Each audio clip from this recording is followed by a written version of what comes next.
If I asked you what you really wanted in life, I bet you would say, I just want to be happy.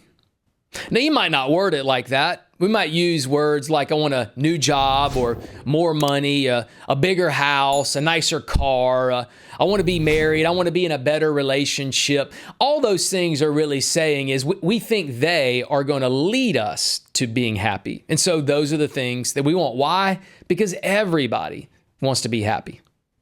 The problem with us is we are really bad at being happy. I mean, have you seen some of the stats recently? A Gallup poll found that in 2024, Americans had the second lowest satisfaction rating in their life of all time. Hardly anybody is happy. Suicide deaths in the U.S. just last year in 2024 were the highest they've been since the 40s.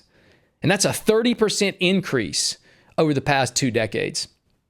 Over the past 5 years, teens and young adults have seen a 64% increase in the use of antidepressants.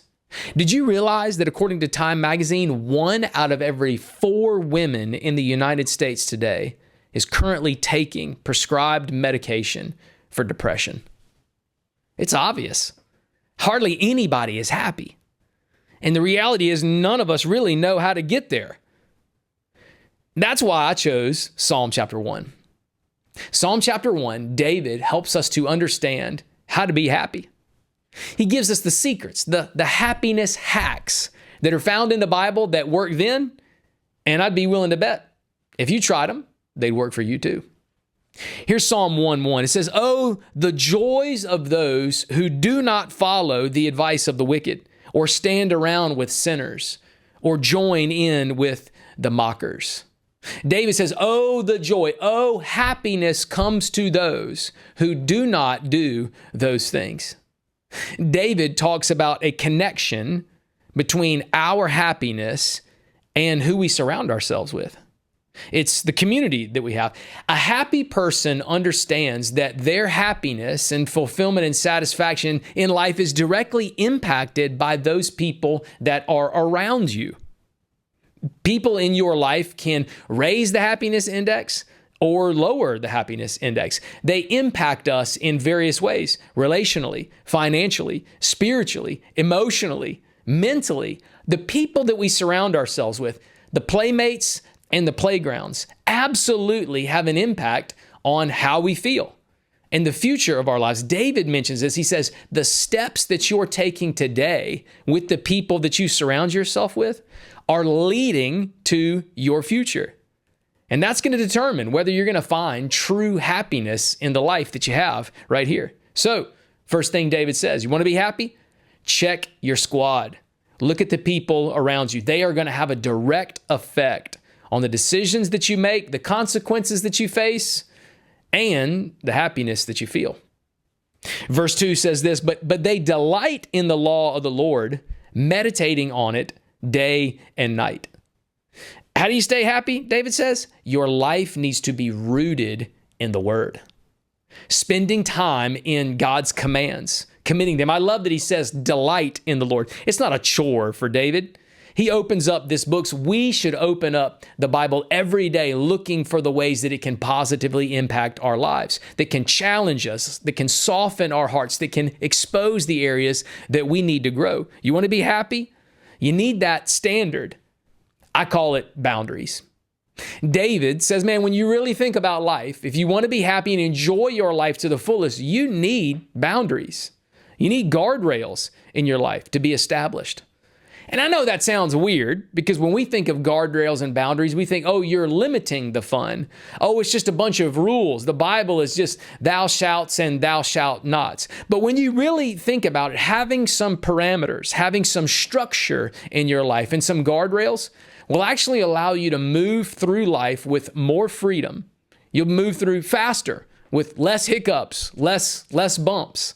Because you know exactly what God has called you to do, and you know the perimeters that God has set up for you to enjoy this life that He's gifted us with every single day to the fullest.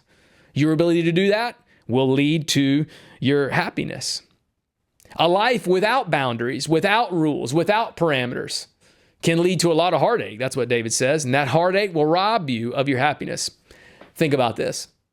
The majority of us that graduated high school and went to college, what happened your freshman year? You gained the freshman 15. You want to know why? Because for some people, for the very first time, they had no boundaries on what they ate. You had a buffet in the cafeteria for breakfast, lunch, and dinner. Ice cream, I ate it 3 or 4 times a day.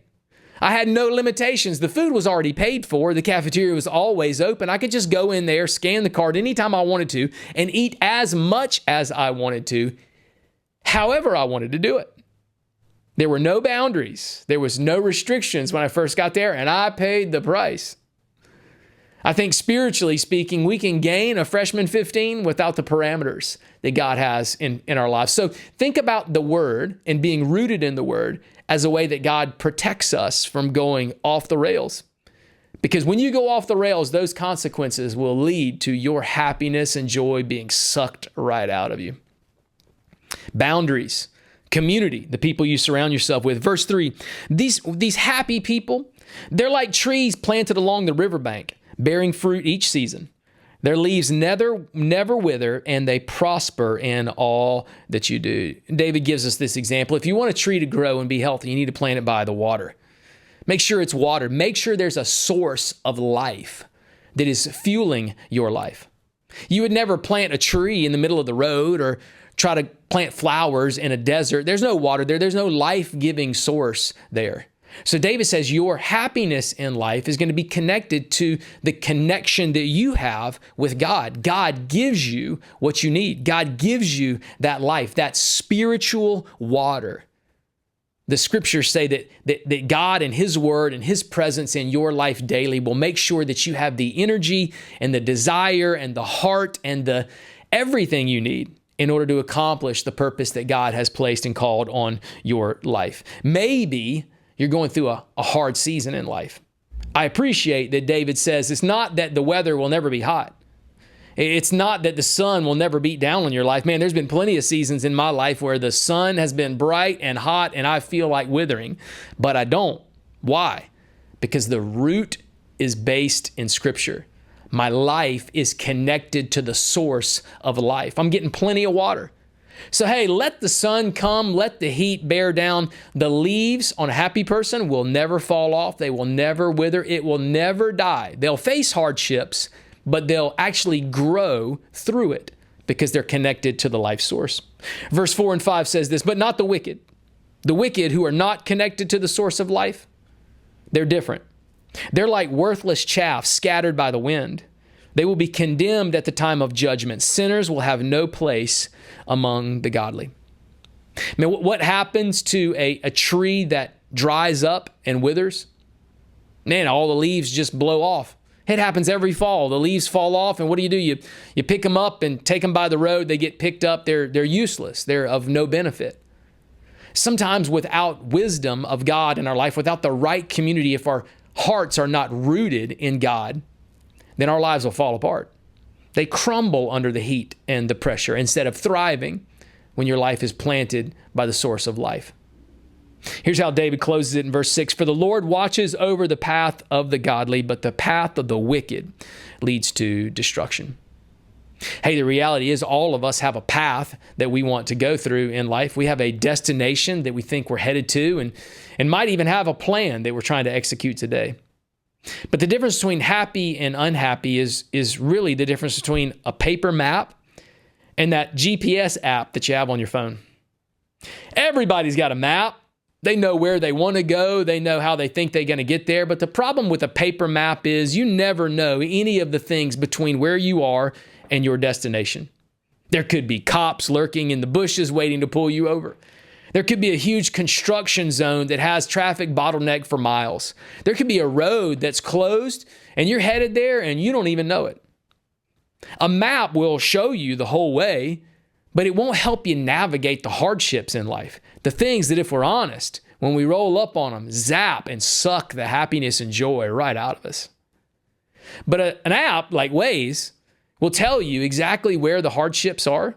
It'll tell you where the roads are closed, and it'll say you can take a detour that'll help you get there safer and faster and with a lot less frustration in life. You tell me one thing on a road trip that'll take your happiness away is realizing that you got a big traffic jam and you're detoured for miles. It's going to take you longer to get there, and it's hot and the kids are in the back crying, talking about, are we there yet? Are we there yet? Man, I don't want to have anything to do with that. But without Jesus, sometimes that's how our life feels, trying to navigate it. The Word of God will help us to actively navigate our lives daily. Will give us the wisdom that we need in order to navigate this life in the most healthy and God-honoring way that we can. That'll make you happy. I'm telling you, the less detours, the less pain and frustration along the way, watch how your happiness index goes up. That's what David says. If you want to be happy, the Bible tells us this. Check your circle. The people around you are going to impact that. Number 2, set up some guardrails and some boundaries in your life. They'll actually help you get there faster and with less headaches. And finally, the vitality in every area of your life is going to depend on your connection to the source of life itself. That's Jesus. The key to happiness, found right here in the Scriptures. Psalm chapter 1.